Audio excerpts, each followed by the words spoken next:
Bismillahirrahmanirrahim. Alhamdulillahirabbil alamin. A'udzu billahi minasyaitonir rajim. Rabbis rohli sodri wa yassirli amri wahlul 'uqdatam min lisani yafqahu qawli. Tuan-tuan dan puan-puan yang dirahmati Allah Subhanahu wa taala. Assalamualaikum warahmatullahi wabarakatuh. Apa khabar semua? Alhamdulillah. Syukur alhamdulillah dapat kita bersama-sama pada malam ini. Dan hari ini insya-Allah kita akan sambung dengan topik perbincangan kita yang berkaitan dengan murtad. Kalau sebelum ini banyaklah kita telah bincangkan antaranya apakah faktor-faktor dan juga pendorong kepada kes-kes murtad yang berlaku. Kita juga telah membincangkan psikologi orang yang murtad. Kita juga telah membincangkan latar belakang orang-orang yang murtad. Latar belakang yang berbeza membawa kepada permasalahan yang berbeza juga. Kita juga telah membincangkan kita telah ambil beberapa contoh-contoh yang benar kes-kes murtad yang berlaku di kalangan mu'alaf yang memeluk Islam kemudian patah kembali ke agama lama, dan juga murtad yang berlaku di kalangan orang-orang Melayu Islam. Mak bapak dia Islam, anak dia murtad keluar daripada Islam. Dan banyak lagi lah perbincangan-perbincangan kita untuk beberapa bulan yang lepas. Hari ini insya-Allah saya bercadang untuk membincangkan dalam sesi istitabah, penasihatan akidah, atau dalam bahasa ringkasnya bila kita buat counselling, kita cuba meyakinkan dia tentang Islam, apakah yang perlu kita bincang, apakah kandungan dia. Itu yang kita nak bincangkan yang pertama.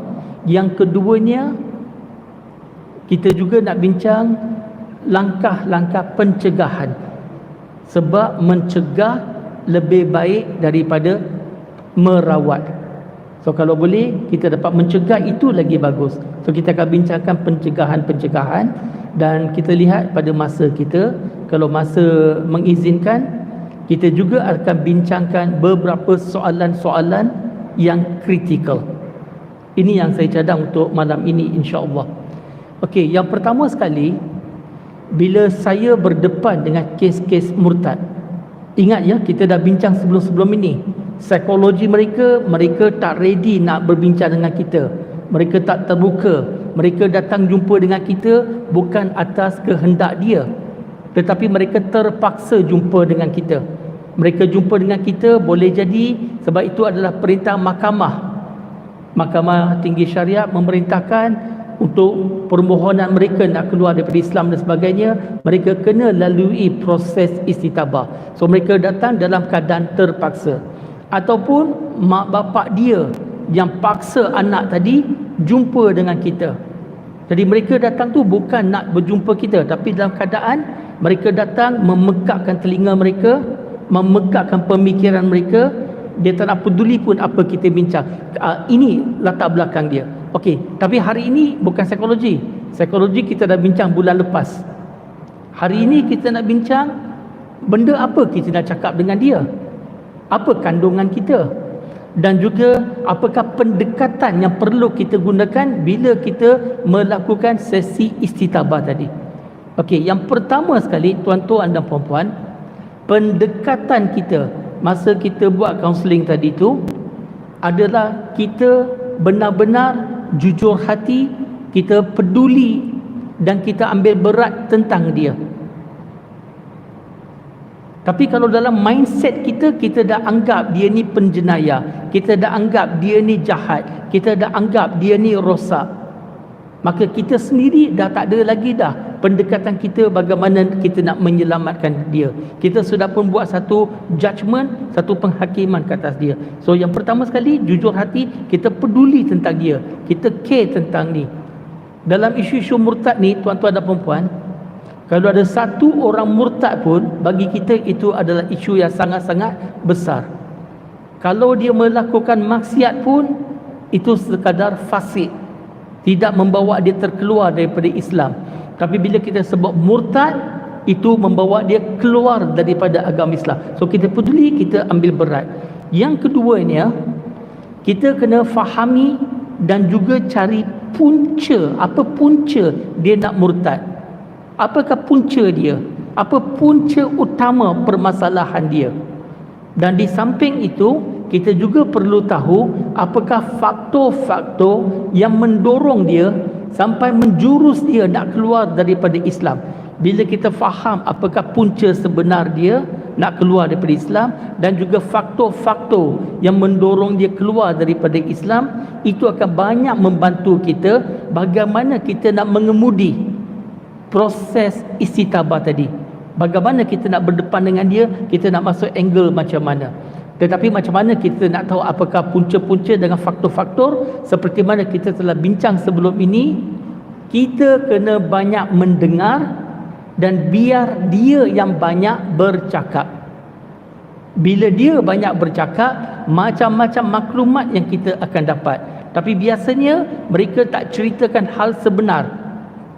Nak tahu punca ini, kita kena pandai membaca between the lines. Dia cakap ini, kemudian dia cakap ini, dia cakap itu, tapi apa yang dia tak cakap, yang tersirat, itu yang kita kena pandai membaca. Dan di situlah kita akan jumpa punca-punca dan faktor-faktor yang mendorong mereka nak keluar daripada agama Islam. Dan seterusnya, bila kita dah tahu apa punca atau faktor tadi, selesaikan punca. Yang kita nampak, yang dia cakap, kebanyakannya itu adalah simptom ataupun petanda. Punca ni kita tak nampak, biasanya kita tak nampak. Apakah punca? Biasa kita tak nampak. Yang nampak itu adalah petanda-petanda. So bila kita dah tahu apa punca dia, kita selesaikan punca permasalahan itu. Ada waktu bila kita selesaikan punca masalah, dia akan terus tarik diri, tidak mahu murtad lagi.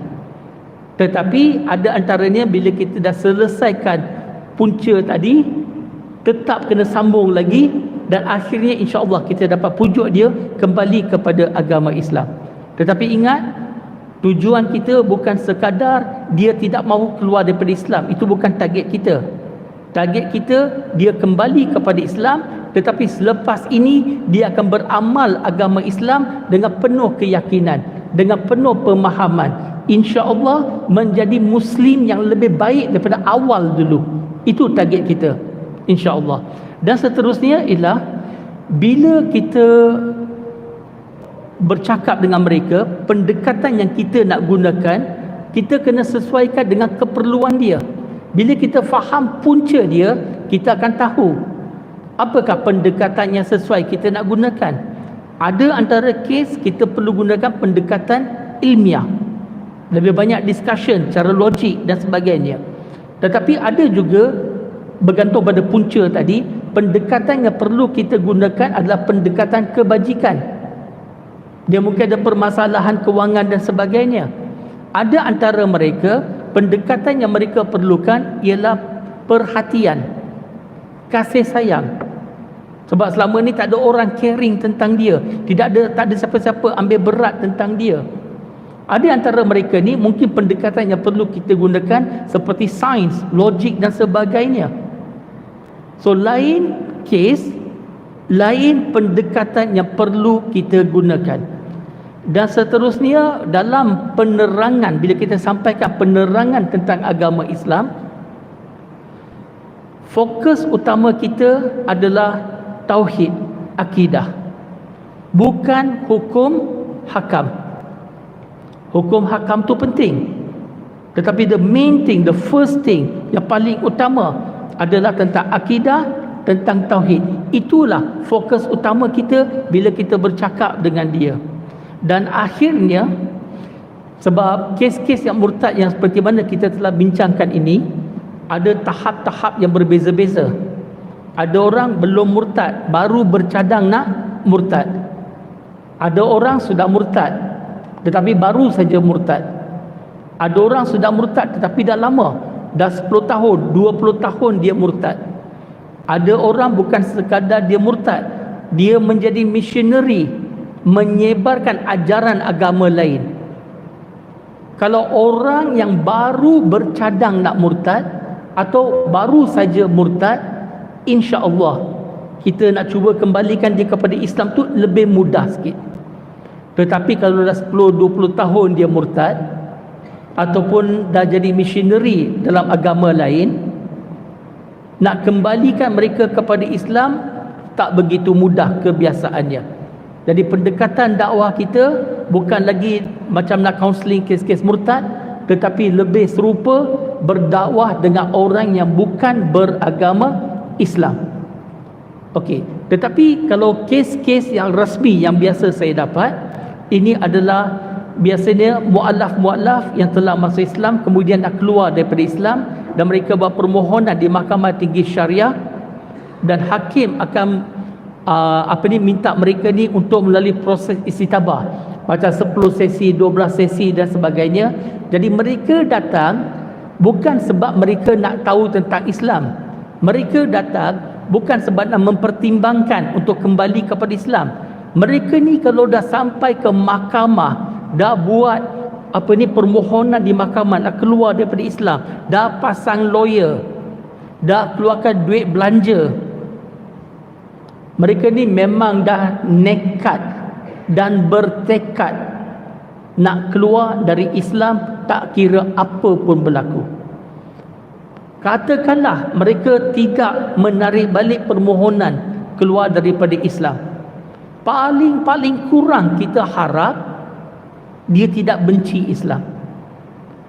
Dan dalam kes saya akan pastikan, saya akan cuba sedaya upaya saya, insya-Allah mereka faham tentang akidah, tentang tauhid. Kalau mereka tak jadi nak kembali kepada Islam pun, sekurang-kurangnya mereka dah faham siapa Allah Subhanahu Wa Taala. Mereka dapat membezakan siapa Tuhan dan siapa bukan Tuhan. Dan perkara ini kalau mereka tak jadi kembali pada Islam pun akan mengganggu mereka. Mereka tidak tenang sebab mereka tahu kebenaran itu tetap ada dalam agama Islam, insya-Allah. Tapi paling kurang pun dia tidak membenci agama Islam. Itu yang kita target. Jadi bagaimana kita nak capai sampai ke tahap ini? Apa benda yang kita nak bincang dengan mereka? Antara perkara-perkara yang perlu kita bincangkan dengan mereka adalah membetulkan salah tanggapan mereka, membetulkan salah faham mereka, misconception. Sebab banyak daripada kes-kes murtad ini, mereka ada salah tanggapan terhadap ajaran agama Islam yang sebenarnya. Dan salah tanggapan ini boleh jadi akibat daripada orang-orang Islam keliling mereka. Salah tanggapan ini boleh jadi juga daripada apa yang mereka baca, ataupun daripada keluarga ataupun kawan-kawan yang bukan beragama Islam. Salah tanggapan ini juga boleh jadi daripada persoalan-persoalan dalam media massa dan sebagainya. So betulkan salah faham mereka terhadap Islam. Satu daripada salah tanggapan yang paling utama bagi saya ialah mereka kena membezakan antara Islam dan Muslim. Islam dan Muslim bukan benda yang sama. Islam adalah agama Islam. Muslim adalah orang yang menganuti agama Islam. Muslim tak semestinya ikut apa Islam ajar. Orang-orang Islam, orang-orang Muslim ini tak semestinya ikut apa Islam ajar. Kalau ada orang Islam yang buat jahat, jangan salahkan agama Islam atas perbuatan orang Islam. Sebagai contoh, ada orang Islam yang mencuri, ada orang Islam yang merompak, ada orang Islam yang berbohong. Tapi Islam tak ajar benda tu. Jadi kalau ada orang Islam buat benda tak elok, jangan salahkan agama Islam. Begitu juga, ada juga orang Kristian yang mencuri, yang berbohong, yang merompak. Ada orang Hindu yang mencuri, yang merompak, yang berbohong. Ada juga orang Buddha yang mencuri, berbohong, merompak. Tapi jangan salahkan agama Kristian, agama Hindu ataupun agama Buddha atas perbuatan penganut Kristian, Hindu ataupun Buddha. Begitu juga kalau ada orang Islam buat benda jahat, jangan salahkan agama Islam. Sebab majoriti daripada kes-kes murtad ni, bila kita kaji punca-punca mereka nak murtad, akan ada kaitan dengan orang Islam. Dan kemudian pendekatan kita, kalau ada orang Islam buat salah, jangan kita pertahankan orang Islam yang buat salah. Salah tetap salah, tak kira siapa punya buat. Yang kita pertahankan adalah ajaran agama Islam. Jangan defend the Muslims, but defend the teachings of Islam. Bila kita pertahankan agama Islam, insya-Allah. Dan bila mereka lihat, bila orang Islam buat salah, kita mengaku benda tu memang salah dan Islam tak ajar, mereka akan semakin selesa dengan kita, mereka akan semakin mempercayai kita, insya-Allah. Yang kedua, kalau mereka nak memeluk agama lain sebagai contoh atau kembali ke agama lain, antara pengisian yang saya lakukan adalah juga perbandingan agama. Tetapi ingat, perbandingan agama yang kita lakukan bukan untuk condemn atau menghina agama lain. Perbandingan agama yang kita lakukan ini bukan untuk kita berdebat, untuk mencari kemenangan, tetapi perbincangan untuk mencari kebenaran. Itu tujuan kita. Dan seterusnya ialah tengok pada kes. Kalau kes tu lebih perbincangan pada ilmiah, logik, mungkin saya juga akan bincang tentang Al-Quran dan penemuan-penemuan sains moden antara kandungan perbincangan kita. Antaranya mungkin juga perlu kepada perbincangan kesahihan Al-Quran. Bagaimana kita tahu Al-Quran yang ada hari ini langsung tak berubah? Bagaimana kita yakin Al-Quran hari ini 100% sama dengan kandungan Al-Quran di zaman Nabi sallallahu alaihi wasallam 1400 tahun yang lalu? Satu ayat pun tak berubah, satu perkataan pun tak berubah, satu huruf pun tak berubah. Ada kaedah yang kita boleh tunjukkan, dan saya rasa kita pernah bincangkan topik ini sebelum ini. Dan sekiranya kita dapat buktikan Al-Quran langsung tak berubah, bagaimana pula siapa yang mengarang Al-Quran? Adakah Nabi Muhammad yang mengarang Al-Quran? Tidak. Adakah manusia-manusia lain yang mengarang Al-Quran? Tidak. Adakah Al-Quran ini meniru kitab lain? Tidak. Adakah Al-Quran ini daripada syaitan? Na'udzubillah. Tidak. Tak kira apa pun tuduhan mereka, satu persatu kita dapat buktikan bahawa Al-Quran bukan daripada Nabi Muhammad sallallahu alaihi wasallam, Al-Quran bukan daripada manusia-manusia lain, Al-Quran bukan dari meniru kitab lain dan sebagainya. Bila kita dapat buktikan satu persatu, maka akhirnya akan sampai kepada kesimpulan yang tidak dapat dinafikan sebenarnya, Al-Quran mesti dari Allah Subhanahu Wa Taala. Ini yang kita maksudkan dengan kesahihan Al-Quran.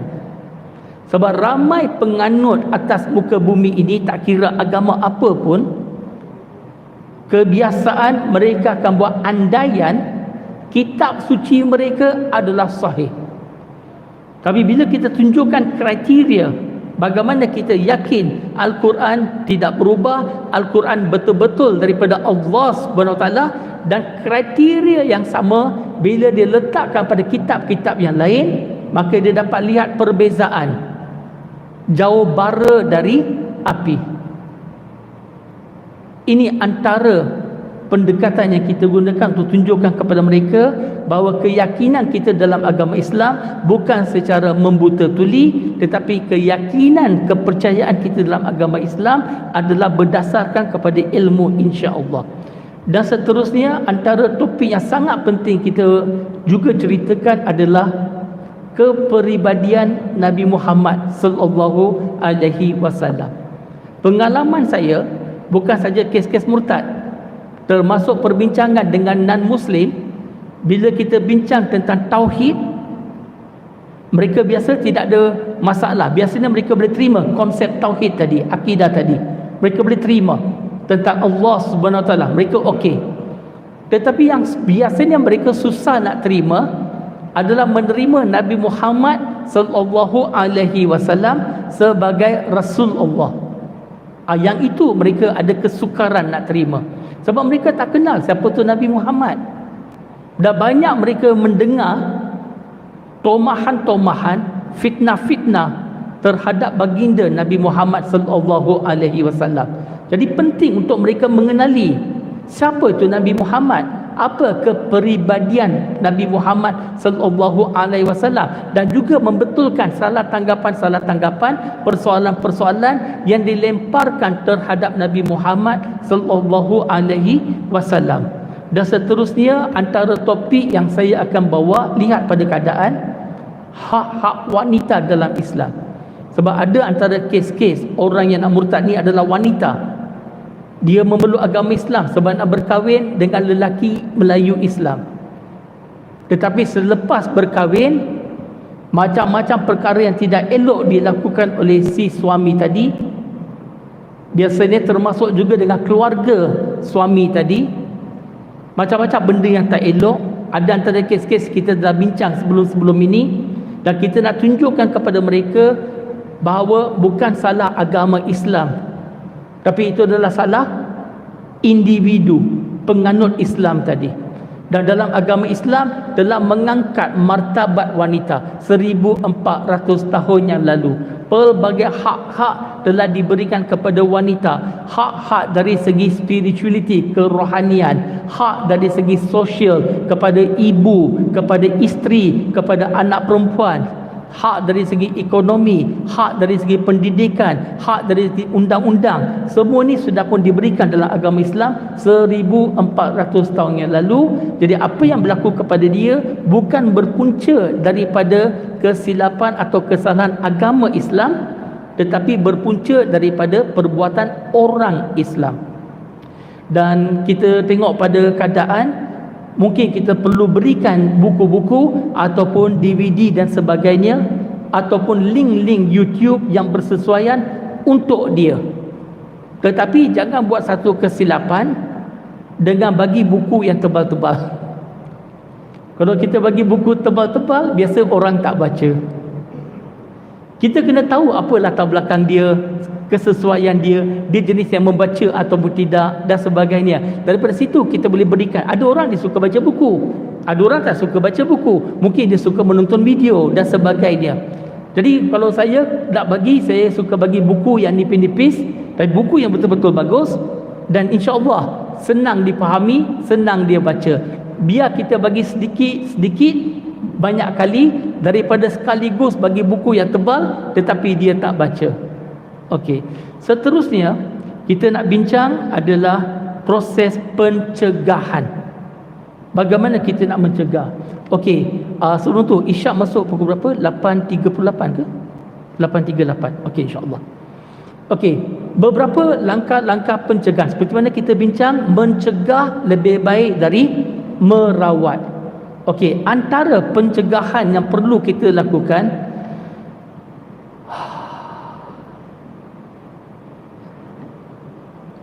maafkan saya ya, sebab bila cerita pasal pencegahan ini sangat-sangat penting. Sebab isu-isu murtad ini banyak berlaku hari ini. Banyak sangat berlaku. Ada yang declare, tapi banyak lagi yang tak declare benda ni. Dan boleh berlaku pada siapa-siapa saja. Na'udzubillah min zalik. Okey, yang pertama sekali, sebagai pencegahan, sebagai ibu bapa, jagalah hubungan dengan anak-anak. Biar anak-anak ada hubungan rapat dengan ibu ataupun bapa. Dia mempercayai ibu bapa dia. Yang paling bagusnya, dia kalau dia boleh anggap ibu atau bapa dia rakan baik dia. Sebab kalau tak ada hubungan dengan ibu bapa, bila dia ada masalah, dia tak cari mak bapak dia, dia akan cari kawan-kawan. Kalau kawan-kawan memberikan nasihat yang baik, alhamdulillah, selamat.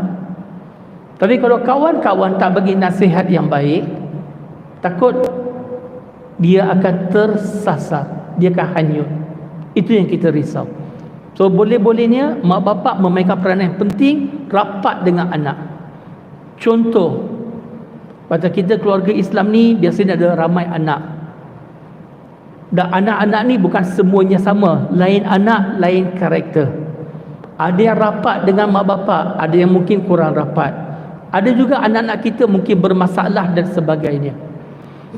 Tak kira apa pun berlaku, jangan putuskan hubungan dengan anak-anak kita. Jangan putuskan hubungan. Walau dia hanyut macam mana pun, sentiasa hubungan ibu bapa dengan anak kekal ada.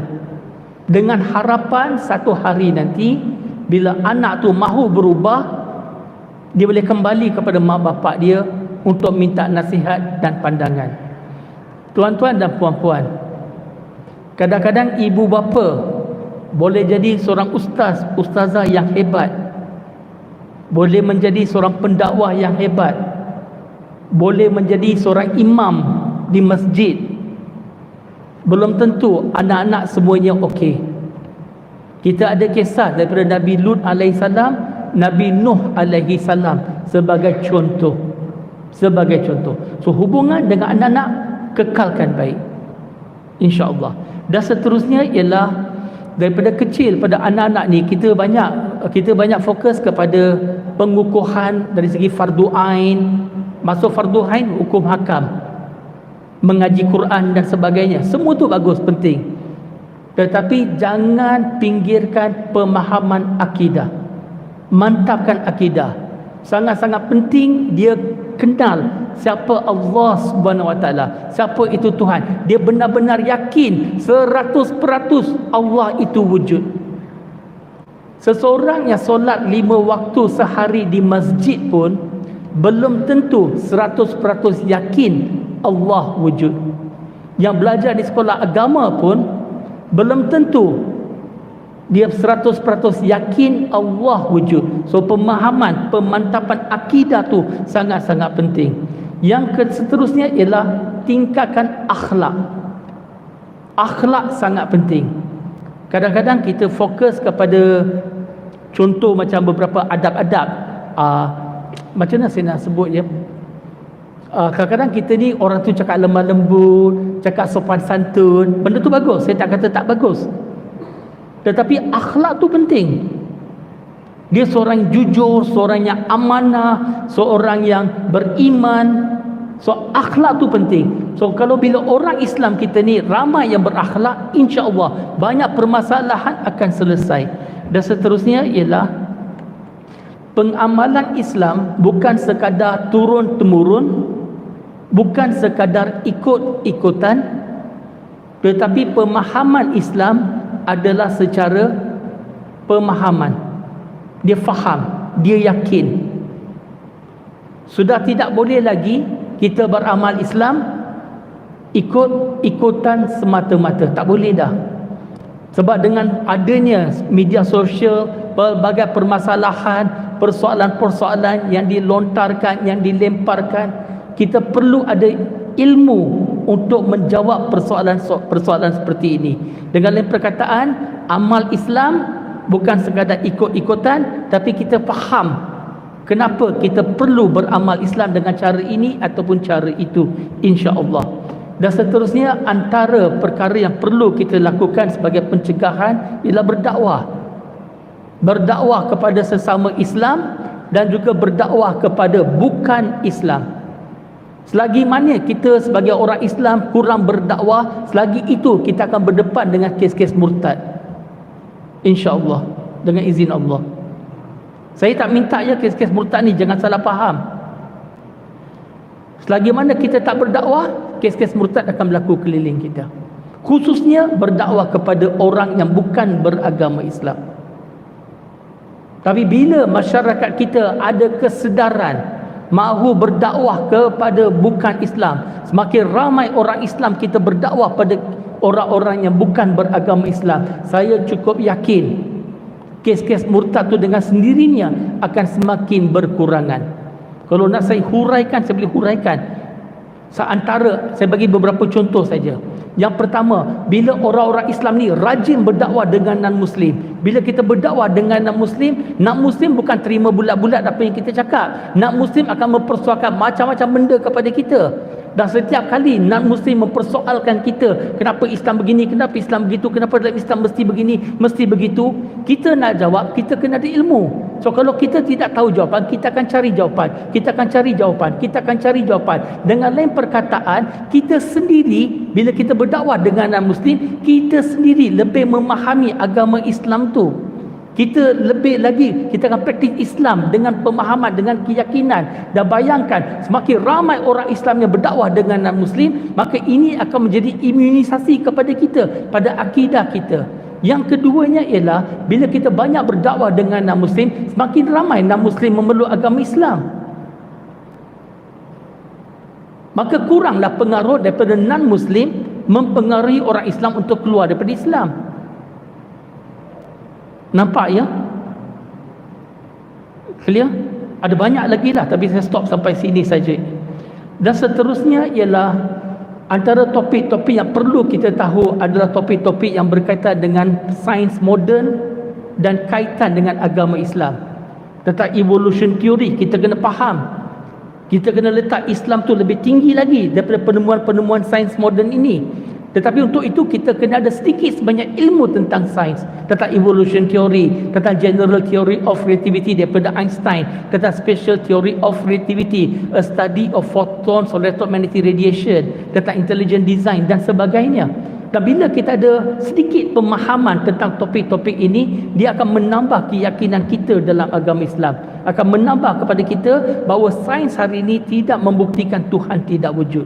Sebaliknya, bila kita semakin mengkaji sains, semakin ia membuktikan kewujudan Allah Subhanahu Wa Taala. Perbandingan agama pada saya sangat-sangat perlu. Bukan saja kita nak orang bukan Islam saja tahu tentang Islam, kita sebagai orang Islam pun kena faham, kena tahu apa kepercayaan penganut-penganut agama lain, apa pantang larang mereka dan sebagainya. Jadi bukan saja ia akan menimbulkan satu suasana kita wujud secara bersama, secara harmoni, saling hormat menghormati, tetapi ia akan menambah keyakinan kita dalam agama Islam itu sendiri. Dan seterusnya ialah, sebagai ibu bapa, kita kena membezakan antara mendidik dan memaksa. Sebab ramai daripada kita memaksa anak-anak kita buat ini, buat itu. Kalau kita gunakan pendekatan memaksa, di depan kita mereka akan buat. Tetapi bila mereka bebas daripada kita, mungkin masuk IPT dan sebagainya, mereka tidak lagi beramal. Tapi kalau kita mendidik, berarti dia buat bukan kerana kita paksa, tapi dia buat kerana dia nak buat. Itu yang kita nak capai, insya-Allah. Dan seterusnya ialah peranan-peranan yang perlu kita mainkan. Contoh, masjid dengan surau. Macam di masjid, dia ada, kita panggil apa ya, AJK dakwah ke? Biro dakwah, betul kan? Okey, saya bukan cerita tentang masjid sini ya. Saya cerita masjid secara umum.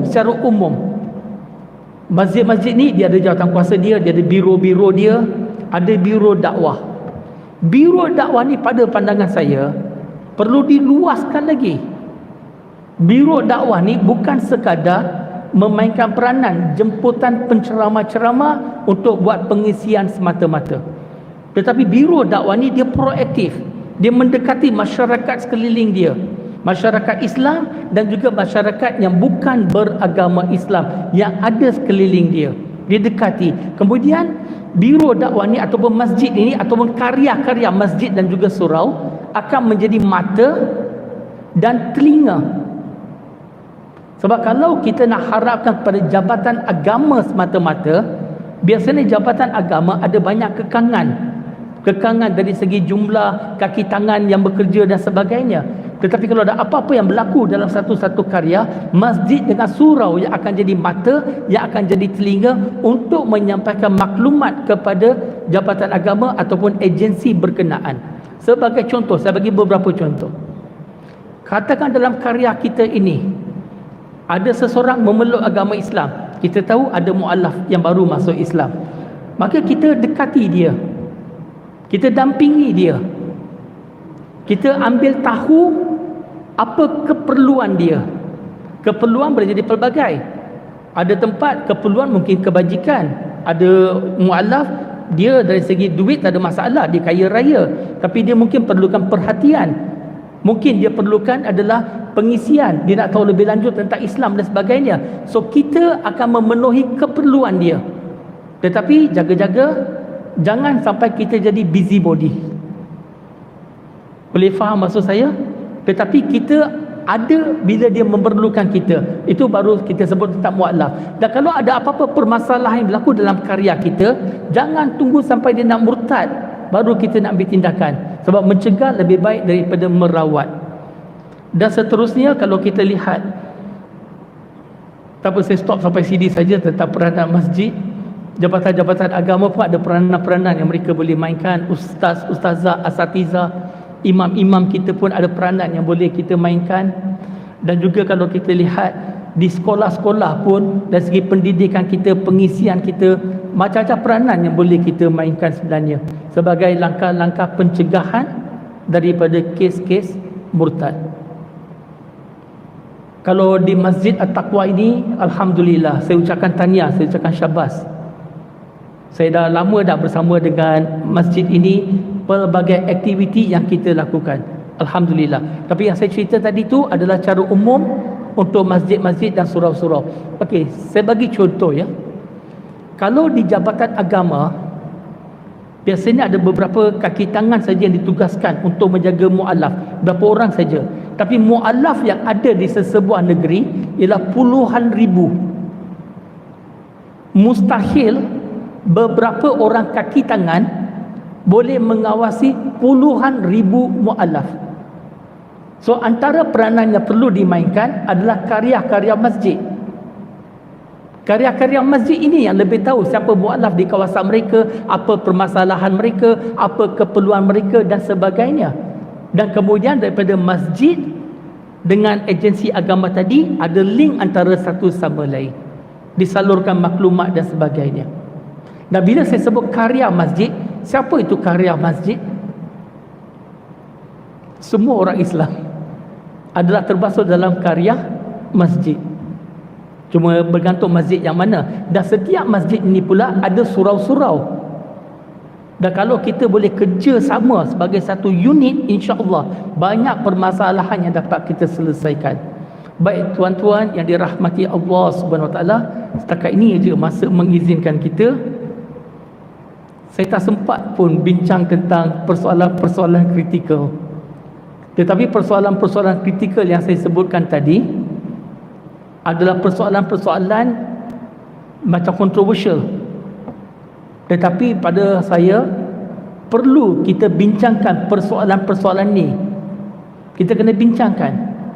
Sebab kalau kita nak menyelesaikan sesuatu permasalahan, don't sweep the problem under the carpet. Kalau nak menyelesaikan sesuatu permasalahan, kita kena berdepan dengan masalah tadi dan cari penyelesaian yang paling sesuai. Kalau kita sakit, kena makan ubat. Tapi ubat biasanya rasa pahit. Tapi pahit pun tujuannya adalah untuk menyembuhkan kita, insya-Allah. Boleh ya tuan-tuan dan puan-puan? Tengoklah dalam sesi yang akan datang, sama ada kita bincang ataupun tidak, kita tengok macam mana nanti, insya-Allah. Jadi sampai sini saja tuan-tuan dan puan-puan yang dirahmati Allah Subhanahu Wa Taala. Insya-Allah ada rezeki, ada umur yang lebih panjang, kita akan jumpa lagi dalam siri-siri yang akan datang, insya-Allah. Wa akhiru da'wana alhamdulillahirabbil alamin. Dan satu lagi sebelum saya berakhir, saya nak minta satu daripada pencegahan penyelesaian yang paling utama adalah berdoa kepada Allah Subhanahu Wa Taala. Minta pertolongan dari Allah Subhanahu Wa Taala. Sebab kita sebagai manusia, kita tak ada kudrat, tak ada kuasa tanpa izin Allah Subhanahu Wa Taala. Semoga Allah membimbing kita, membantu kita, insya-Allah. Amin. Assalamualaikum warahmatullahi wabarakatuh.